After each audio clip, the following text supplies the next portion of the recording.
Hello and welcome to my presentation. She's dancing like a stripper. Pole fitness observed via femininity and resilience. This presentation is presented by Divine Francis-Fatoye, and all images are from Canva unless stated otherwise. Just before we dive in to nitty-gritty, a brief introduction of myself. Like I said, my name is Divine Francis-Fatoye and I am a trainee counsellor in my second year at Bangor University. My placements are specialised in community-based care, and I also believe in non-traditional forms of exercise, for example, pole fitness. I myself have tried pole fitness and loved it. The reason I tried pole fitness actually was in terms of strength building, resilience building, and to explore my own femininity. Just to note, in the handout, if you follow any of the references, quite a lot of them use the terms pole, pole sport, pole fitness, and pole dance relatively interchangeably. As such, to not cause any confusion and to keep it completely standardized throughout the presentation, I will be using the term pole fitness rather than any of the others. So just a brief overview of the structure of the presentation. I will discuss the introduction, the aims and hypotheses, methodology, results, discussion, and recommendation for counsellors. I will also be referring to the handbook that you have with you. Pole fitness is a strength-based core workout that focuses on, well, a pole. Research finds it to be inherently sexualized. However, they have found this is the way with many female-dominated sports. For example, a thematic analysis taken whilst women's Wimbledon was on found that three-quarters of themes identified in the comments on Facebook and X, formerly Twitter, were sexualized about the players' bodies, the way they were moving, things like that. Even more research has discovered that this is so prevalent that people regard it as the primary appeal of women's sport. So the inherent sexualization of women playing sport is why quite a lot of people say they watch women's sport. The definition of femininity is multifaceted and ever-changing, as our understanding changes. One of the most famous scales to measure femininity is Behm's Sex Role Inventory, BSRI, which differentiates between sex and gender and introduces the idea of psychological androgyny, having both male and female characteristics within oneself. The BSRI has been revised and repeatedly criticized for being too reductionist and one-layered. In comparison, the traditional masculinity-femininity scale, TMF, takes into consideration the evolving individual views of masculinity and femininity. Resilience is also hard to define. The general theme of having ability and adaptivity to stress and adversity is usually the well-understood understanding of resilience. The Resilience Evaluation Scale, RES, is a validated scale to measure resilience. Research suggests that there is a link between femininity and resilience. Studies have found that women feel that they have to be more resilient than men. Women have also reported feeling their psychological resilience increased by exercising. Resilience being measured on its own is relatively novel, as usually it's measured with self-esteem and self-efficacy, so the fact that our research does not include these scales but only the RES is relatively novel. The aim of our research is to explore whether participants who engage in pole fitness show increased levels of femininity and resilience, and our two hypotheses are as such. Hypothesis 1 is individuals who complete a course of pole fitness will have an increased level of femininity. Hypothesis 2 is individuals who complete a course in pole fitness will have an increased level of resilience. So the methodology can be broken down into three parts. Part 1 was advertising and eligibility. The study was advertised on the Facebook page for Pagan's Pole and in studios in Bangor, Pagan's Pole, and around in Chester. Participants had to be over the age of 18 and about to embark on a pole fitness course that would last at least 4 weeks. Stage 2 was a consent form and questionnaire. The consent form had to be filled in before the questionnaire asking any questions. The consent was informed. The first set of questions that were asked were demographic questions, including gender and sex. How is femininity measured? Using the TMF scale as mentioned earlier.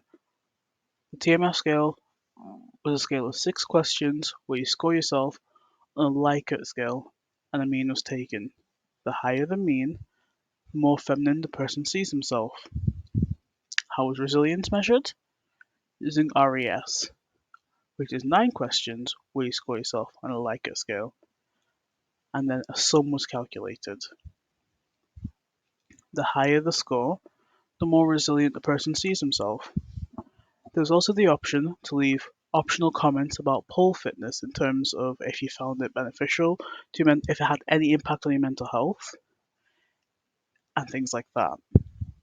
Step 3 was a debrief, which was given after the questionnaire, and at this point, participants had the option to leave their email to be contacted later with future findings and any implications that we could have found from that point.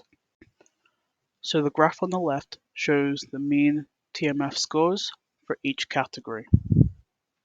The means go from intermediate to higher intermediate, to beginner, to advanced, and finally to never done it before, meaning that the intermediate group class themselves as the most feminine, and those who had never done it before class themselves as least feminine.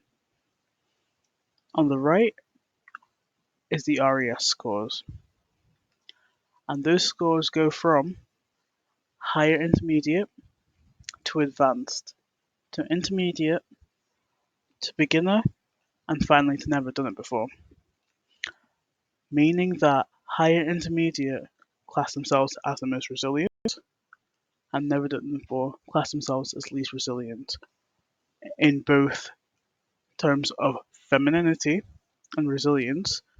Never done it before class themselves as the least.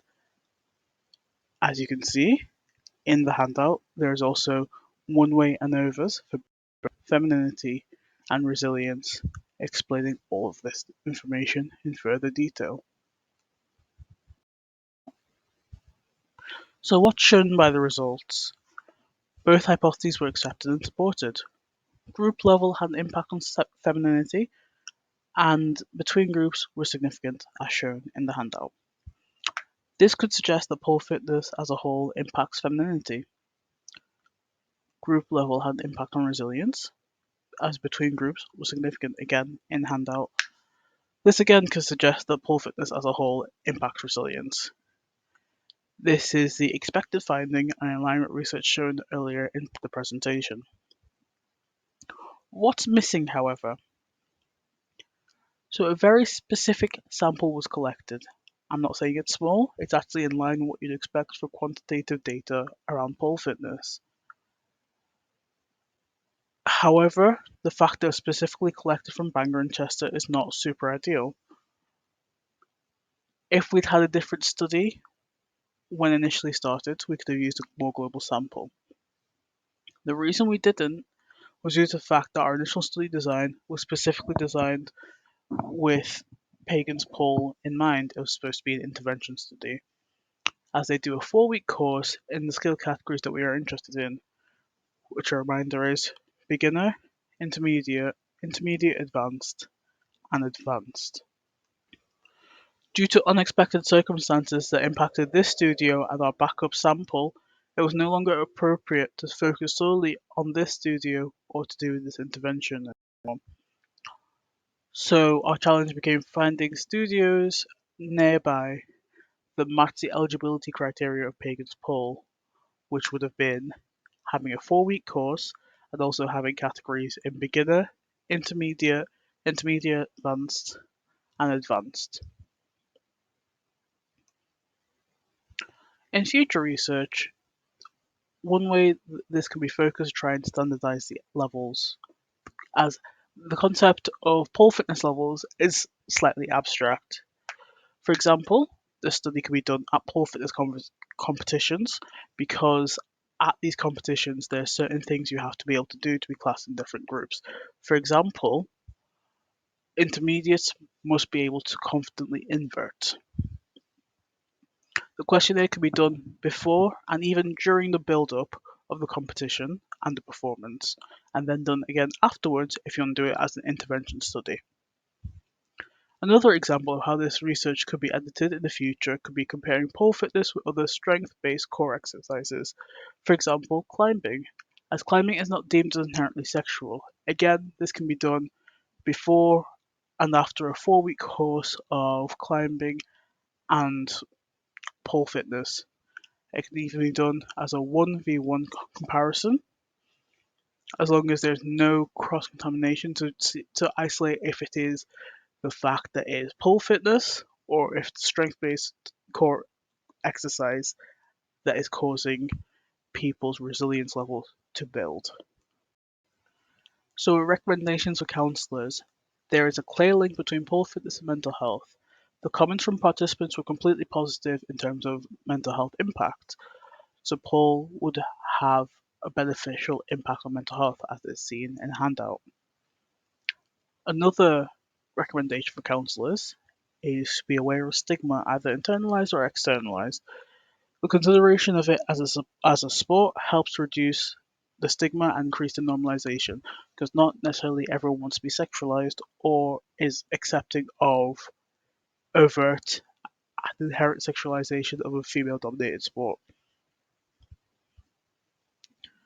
Thirdly, this could be used as a promotion for resilience and potential signposting.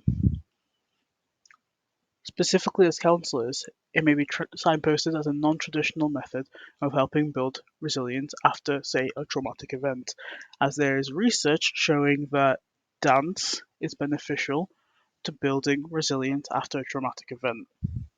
As one of the main components of pole fitness is dance, this would be beneficial in that aspect. So you've got the strength building in terms of physical strength, you have dance, which is beneficial in terms of building resilience, and quite a lot of pole fitness is done in community, which is also a protective factor for building resilience after a traumatic event.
Thank you very much for watching my dissertation presentation.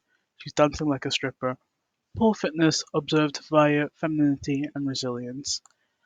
I hope you've enjoyed it, and if you have any questions, please do not hesitate to put them in the comments. I'll do everything in my power to answer them if I know the answers. If not, I will also let you know that fact too. Have a lovely day and enjoy the rest of this conference.